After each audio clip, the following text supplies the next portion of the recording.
तो guys microorganism friend and foe ये chapter है class 8th science chapter number 2। तो देखिए इंक्रीजिंग सॉइल फर्टिलिटी और चैप्टर नंबर 1 हम कंप्लीट कर चुके हैं। इससे पहले एक्सप्लेनेशन पोर्शन कंप्लीट कर चुके हैं। क्वेश्चन आंसर हम लाएंगे नेक्स्ट टाइम कभी बाद में।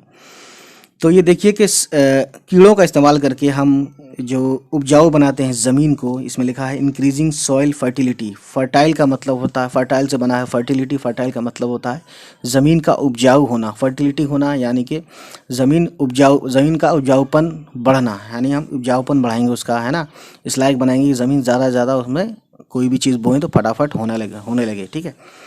तो देखिए some bacteria and blue green algae, यानी कुछ बैक्टीरिया और ब्लू ग्रीन एल्गी, ये क्या है? दोनों एल्गी और बैक्टीरिया ये दोनों ही माइक्रो ऑर्गेनिज्म होते हैं। मैंने शुरू में बताया था, अगर आपने चैनल शुरू की वीडियो नहीं देखी हो तो आप देख लीजिएगा।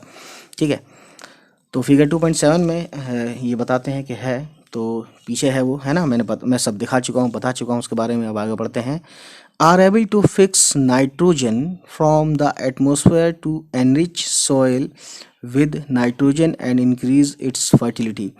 ये कहा जाता है कि जो बैक्टीरिया और ग्रीन एल्गी हैं, ब्लू ग्रीन एल्गी, है ना, ब्लू ग्रीन एल्गी, ये क्या करते हैं? ये हवा से, यानी एटमॉस्फेयर से, हवा से नाइट्रोजन को लेकर ये क्या करते हैं? अपने अंदर लेते हैं, फिर अपने अंदर ये क्या करते हैं? ज़मीन में फेंक देते हैं उसको, यानी ज़मीन में मिला देते हैं। इस तरह से क्या होता है कि एनरिच का मतलब होता है किसी चीज़ की वैल्यू बढ़ाना, किसी चीज़ की वैल्यू बढ़ाना किसी चीज़ में। तो सॉइल को एनरिच करते हैं, यानी सॉइल की वैल्यू बढ़ाते हैं। किस चीज़ की? नाइट्रोजन की वैल्यू बढ़ा देते हैं, है ना, विद नाइट्रोजन। ठीक है। एंड इंक्रीज इट्स फर्टिलिटी, और नाइट्रोजन जाएगा ज़मीन में तो उसकी फर्टिलिटी बढ़ेगी, है ना।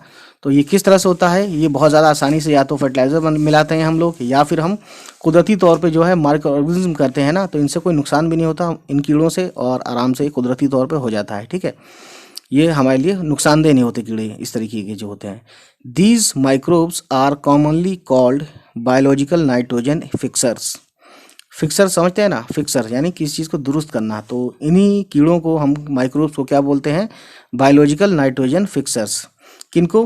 तो आपसे कभी भी कोई पूछे कि what are name the two biological nitrogen fixer, तो you have to tell the name of this two biological fixers, nitrogen fixers, bacteria and blue green algae. ठीक है। तो ये आपने देखा, देखिए 2.7 फिगर है ये, the nitrogen fixing blue green algae. तो ये देखिए आप इसकी तस्वीर, कितनी प्यारी तस्वीर है ये, है ना। ये नाइट्रोजन फिक्सर हैं, है ना, और बस यही है ये बैक्टीरिया और ब्लू ग्रीन एल्गी। तो गाइस ये चीज़ आज समझ गए आप, है ना, कि सॉइल की जो फर्टिलिटी हम कैसे बढ़ा सकते हैं, कुदरती तौर पे कैसे बढ़ाई जाती है। तो इस तरह से, इसीलिए मैंने देखा है कहीं कहीं केंचुए भी पाले जाते हैं इसी काम के लिए। ठीक है। तो देखिए नेक्स्ट टाइम हम पढ़ेंगे क्लीनिंग द एनवायरनमेंट, यानी माइक्रोब्स का यूज़ करते हुए एनवायरनमेंट को कैसे साफ़ किया जाता है। ये बहुत इंपॉर्टेंट एक वो होगा। ठीक है। तो एटमॉस्फेयर को बचाना हमारी और आपकी ज़िम्मेदारी भी है। तो चलिए फिर आज की कहानी इतनी ही। नेक्स्ट टाइम हम नेक्स्ट टॉपिक के साथ आएंगे, क्लीनिंग द एनवायरनमेंट। आज इतना ही। उम्मीद है गाइस ये वीडियो आपको पसंद आई हो, और अगर पसंद आई तो प्लीज़ हमारे चैनल को सब्सक्राइब कीजिएगा और उन तक पहुंचाइएगा जिनको इन वीडियोस को देखने की ज़रूरत हो। चलिए मिलते हैं फिर, बाय बाय, टेक केयर।